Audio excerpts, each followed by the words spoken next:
Welcome to Changemakers with me, Michael Hayden. And today I'm joined by Ben LaBolt, former White House Communications Director under President Biden and now President at BPI. With a career spanning the West Wing, Capitol Hill and City Hall, Ben has advised Presidents Biden and Obama, Chicago Mayor Rahm Emanuel, and played a key role during Supreme Court confirmations. Now at BPI, he's sharing new research on what makes brands resilient in a time of deep mistrust. The Resilience Index shows that trust and favorability aren't enough. To endure, brands must be seen as committed to more than just profit. So, how should leaders communicate in an age of misinformation? Well, let's hear more from Ben. Ben, welcome to London. Welcome to Changemakers. A pleasure to see you. And what a conversation we've just had. Really, your journey from working with the Commander-in-Chief to the CEOs and C-suites around the world. Welcome back to BPI, and an amazing story about the White House we're going to tell. But let's just cover off that sort of what it feels like to be back in the private sector, I guess.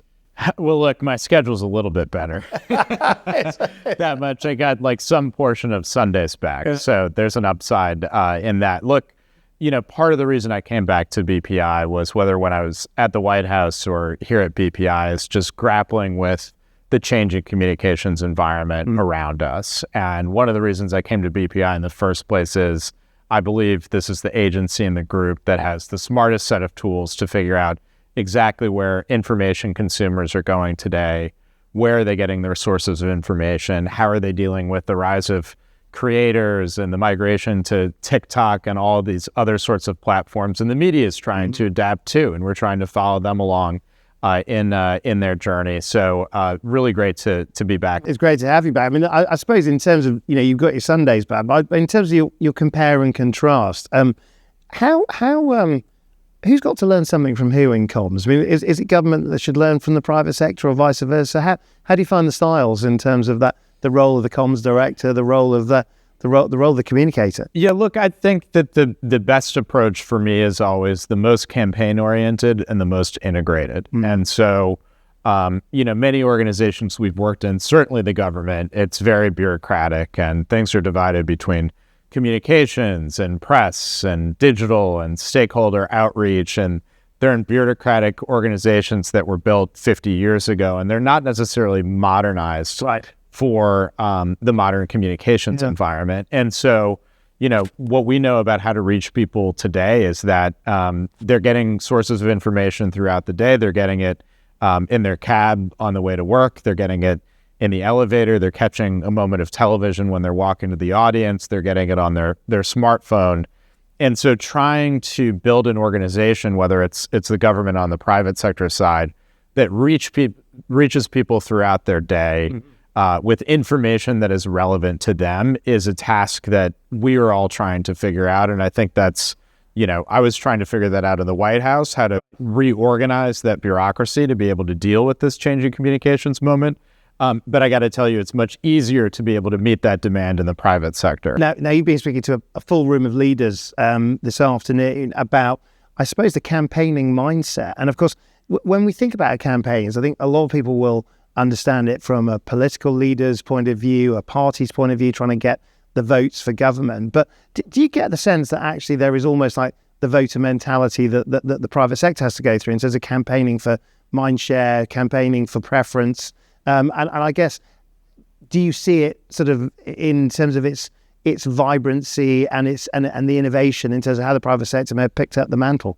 I absolutely do. Look, I think it was born out of politics and born out of campaigns. But if we are in a competition for mind share, if we are dealing with a fracturing media where people are getting information from many more sources and some are not through traditional media channels, but, you know, a creator who may have a YouTube show that reaches 30 million people, we need to develop a campaign platform to reach those people, to grab their attention, to communicate with them about something that matters to them, and to understand if we're persuading them or not, right? Are you moving them along the scale of somebody who wants to be associated with your company, somebody who would consider buying your product? What we've found is that there's segments of customers. There's people who are going to shop at your store regardless because they like your product. But about a third of consumers really care about brand reputation. You know, are you doing good things for the community? Are you treating your workers well?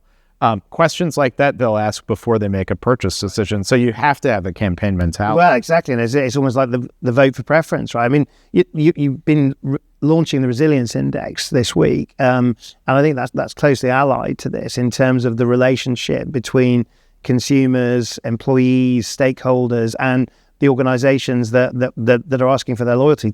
Talk us through some of the top line findings. Well, look, we need to accept that this new information ecosystem, we've also seen the rise of some problematic things such as misinformation. So when there used to be a piece of misinformation, you could call an editor or fact checker and say there's a problem in this story and here's the evidence and let's change it. Right. I mean, there's no one really to call anymore. And not only are we seeing misinformation impact the brand reputation of companies and organizations, but we're seeing some companies that have lost billions of dollars in market share because something was claimed about them online that didn't have any truth to it. And, they could call the Wall Street Journal and say that something is false.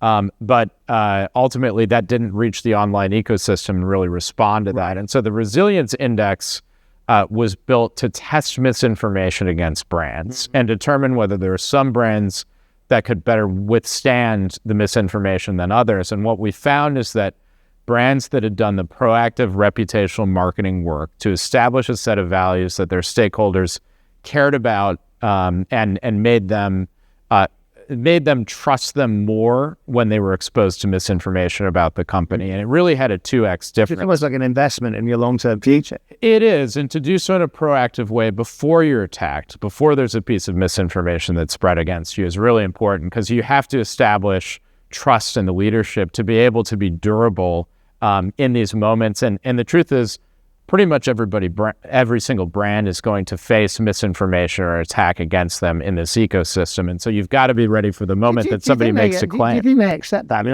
I think a lot of people think that kind of like attack mentality, misinformation, well, that might be fine for a big company over here, but is it really going to affect me? I mean, how ready for that world of change do you think companies actually are? Some companies are getting religion after a very serious crisis moment. And that's often the type of client that we hear from is going through something very significant where something was claimed that spread like wildfire. There was a campaign to delete their app, for example. And so you're already on the back foot from day one. Yeah. My hope is that there have been enough of those problematic incidents over time that executive leaders are seeing the need for more proactive planning here. I think about it like the moment 10 or 20 years ago where companies being told, if you don't have a crisis plan on the shelf, you need to build one today. Well, this is a different and much more complex moment. It's going to take some proactive reputational work to make sure that you can endure the moment when it comes. Right. And now at the heart of the research is really fascinating insights into attitudes to change across the US, UK, and Germany. So pick up the story for us in terms of actually what those attitudes actually are. Well, look, 52% of people in the US and the UK, for example, are primed to believe misinformation about a company. They don't have a base level of trust in companies, and 1 in 5 would tell you that they don't trust companies at all. It's a little bit more in continental Europe, but not a significant difference. And so you're starting from a difficult baseline. But what we saw when we tested misinformation against various companies in specific industry segments is that those that did better against their competitors had established a strong brand-forward reputation in which they'd gone out and they said, the executive leadership is committed to more than growth at all costs and profit. We're making investments that are making a substantial difference in the community. We treat our employees well. Those companies, when they were exposed to misinformation in our model, consumers said, hang on a second, that's not like them. Why don't we? I'm not sure I trust this misinformation that's being asserted. And you looked into some sort of examples of what misinformation might be in terms of the sort of things that people would be predisposed to believe in. Well, tell us what they were. Yeah, look, it's a number of things. It's financial malfeasance. Did an executive use company funds in an inappropriate way? Did they not offer their employees fair benefits? Did they, shut down a labor, action that was brewing at work and in an unfair way? We tested 171 attacks against these companies.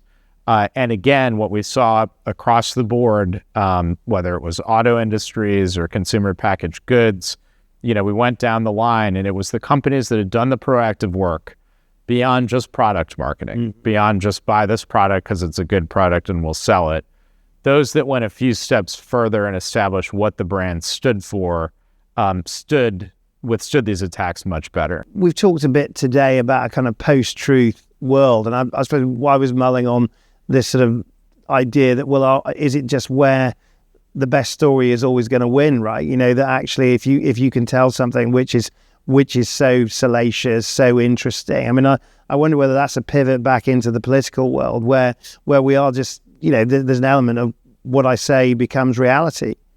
And that raises significant concerns and issues for corporate leaders or leaders of any sort of institutional establishment today. That's why we find that laying the groundwork long before you face misinformation is important. There's the old rule in marketing of the rule of 7, that you have to hear something 7 times to remember that you heard it at all. It's who gets first to establishing that baseline that may win the fight here and may win the battle. And it's much better to spend a little bit of money now and a little bit of time to establish that baseline than try to undo this major threat to your business in real time. That's the upside of this research, right? Which is that, you kind of reap what you sow, isn't it? That actually, if you're prepared to put in the hard yards to actually build that reputation, it's going to actually help you weather something if and when that moment arises. Yeah, look, we see misinformation has a material impact on businesses, not just on their reputation, but on their stock price, on their employees' willingness to stick with a company, stakeholders' willingness to stick with a company. And so the proactive work today can pay real dividends down the road. Let's move to the West Wing. Let's move to the White House. Let's talk about that. I mean, what a job, right? I mean, this is one of the biggest jobs, possibly the biggest job in comms, to be direct communications for the president. I mean, tell us a little bit about that role, what it actually means, what you actually do. Yeah, absolutely. Look, I came back to the White House after 15 years away. I was there in 2009 and 2010 under President Obama. That was really a different time. Twitter and Facebook had just been invented. There was a really strong White House press corps at the time that still reached a lot of the country. And an epic communicator, right? In terms of no doubt. One of a kind, generational talent in terms of communications as the principal. Fast forward 15 years down the road, there's been a huge fracturing of the media. I mean, just turn on your TV; it's hard to even find the channel that you're looking for when you're watching television. But add to that YouTube and TikTok and the rise of short form video, the transformation of social media. What we're finding is that there's just so many views dedicated online to a piece of content that didn't necessarily, originate from a newspaper or a television station or something that had editors. So it's much harder to break through today. It's much harder to be sticky with them. Can you ever get onto the front foot today where it is so fractured, it is so difficult? I mean, from a comms point of view, I mean, how do you create the weather? I think it's this. I think you start with stakeholder mapping and research to understand where the people you care about are. And really important stakeholders to a White House or to a business are people who are persuadable. Those are the people who decide elections. Those are the people who decide whether they're going to, shop at your business, whether it will succeed or fail. So the similarities either side, right? Exactly. So really honing in on that universe of people to understand their belief structure and what they value, and then building a cross-channel campaign that reaches them wherever they are. Maybe it's traditional media and they're, reading the paper and watching a morning show. Maybe it's something that's served to them in their social media feed, or just such a good piece of video that it's reaching everyone online. We really tried to work across that dual ecosystem. We brought in, creators to the White House all the time, and we view that as a yes and environment where you don't throw out the old playbook, but you add a lot. Yeah, I mean, I suppose it's an issue for a lot of corporations as well as a political environment where, if a big part of your job is risk management, how do you become the opportunity seeker? How do you actually use innovative new methods, actually reach out to completely different ways than the old ways? I mean, how do you create that kind of, I suppose, that agency for change within that sort of environment yourself? And well, one way of looking at it is this. I mean, risk management is an interesting term because I think that's how a lot of companies and organizations looked at it over time. And they viewed the way to respond to the risk as doing less. If you do anything, it creates risk. That's not the environment we live in today. Doing nothing is what creates risk, right? Waiting around for an attack or a piece of misinformation. If you're not out there defining your story, defining your brand, defining your vision, you're leaving it to be defined by others. And there's a lot of people that now have the power to define it. So you've got to get out there proactively and do it yourself. Yeah. But I suppose it's where everything has such a potential cost reputationally that actually that kind of, I suppose, predisposition to risk mitigation, if you will, and to that, well, everything's about cutting down there. But actually in a political environment, you've got to get preference. You've got to inspire. You've got to get on the front foot. Yeah, you've got to set the terms of the debate, right? I mean, whoever defines the terms of a public debate first is oftentimes the one who wins that debate, because otherwise it's just about fighting back and you're on the defensive. Finding your way to a proactive message that resonates with the decision makers, the persuadables, is the way to win. And there's often a clock running on your ability to do. Yeah, that is the thing, isn't it? About you've got a limited amount of time to actually make a difference, and you're in there. I mean, eventually you ran out of time, right? What are the kind of the lessons you took away from that experience in terms of the sort of, I suppose, the lessons that you learned, both positively and obviously possibly most challengingly, right?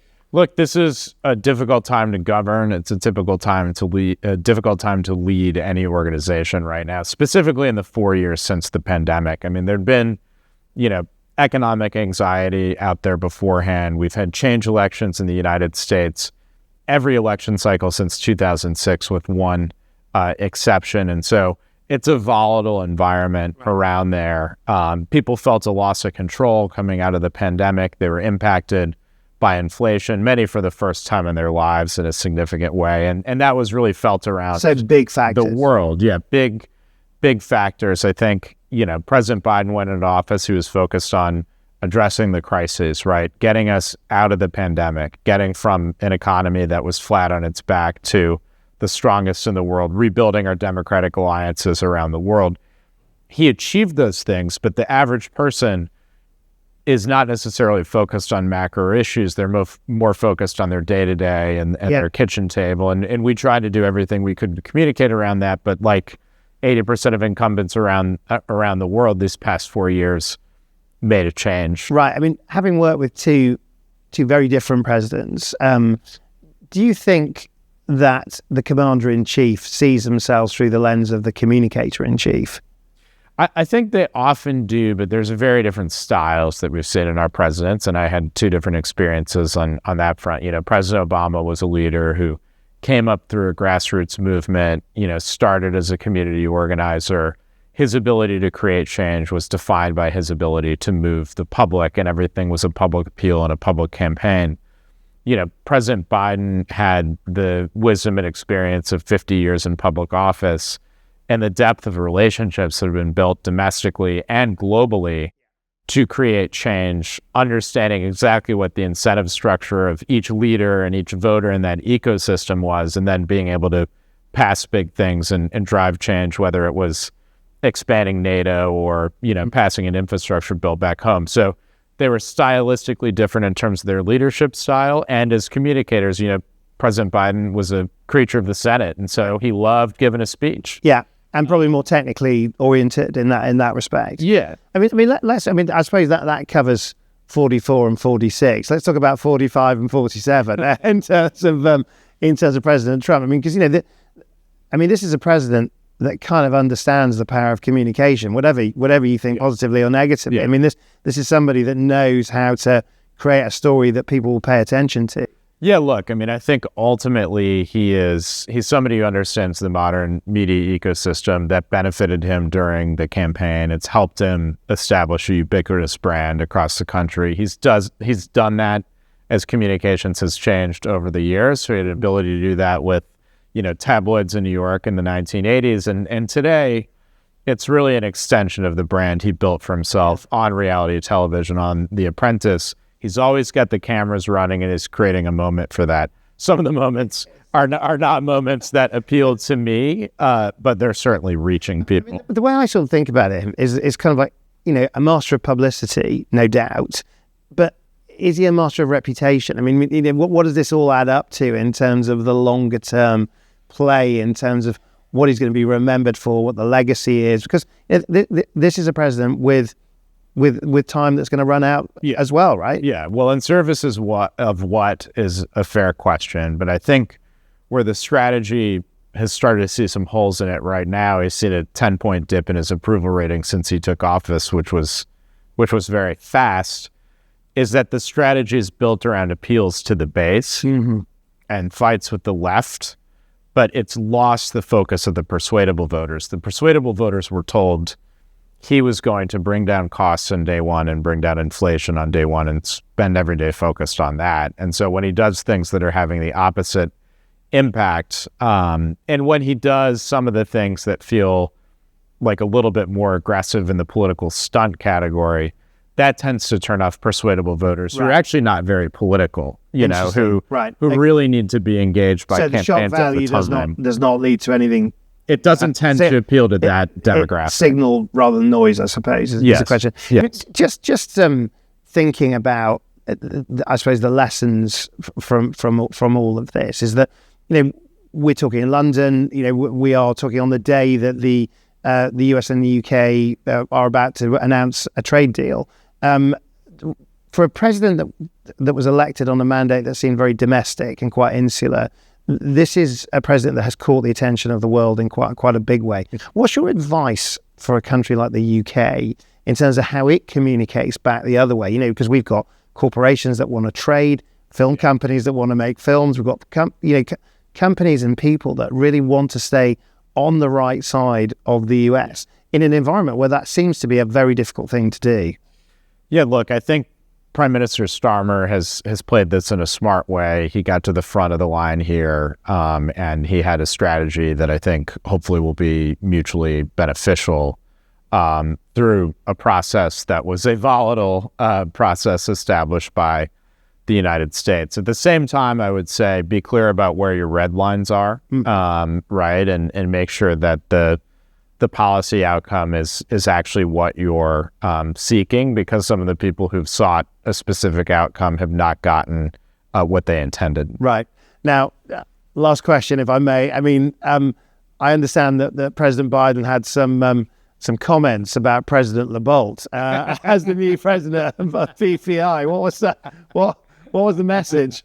I was talking to him a little while back, and somebody said to him, Mr. President, Ben's a president now, and he said, you weren't elected to anything. You're an oligarch. So I think there's a bit of a difference.